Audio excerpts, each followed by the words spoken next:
ഇത്തരത്തിലുള്ള ടീം വരുമ്പോൾ അവരുടെ ടീം മാനേജ്മെൻറ്റ് കേരളത്തിലെത്തിയതിന് ശേഷം സംയുക്തമായിട്ടുള്ളൊരു പ്രസ്താവനയാണ് ചെയ്യാറുള്ളത്.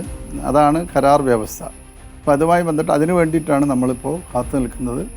എന്തായാലും അടുത്ത പ്രവൃത്തി ദിവസം അത് അവരെ അറിയിക്കുമെന്നാണ് നമ്മൾ വിശ്വസിക്കുന്നത്.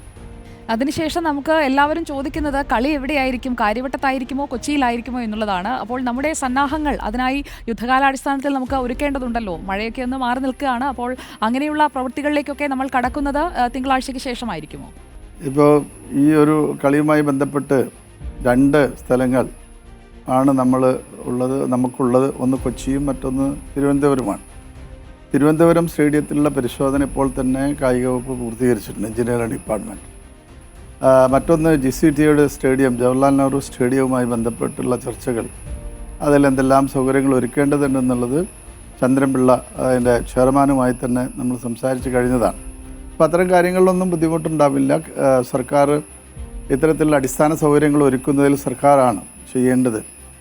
ഈ ഒരു കളി നടത്തേണ്ട ആഭ്യന്തര സുരക്ഷ അടക്കമുള്ള ഈ ടീമിനുള്ള സുരക്ഷ എല്ലാം ഒരുക്കേണ്ടത് സംസ്ഥാന ഗവൺമെൻറ്റാണ്. സംസ്ഥാന ഗവൺമെൻറ് അതിഥികളായിട്ടാണ് ഈ ടീം കേരളത്തിലെത്തുക.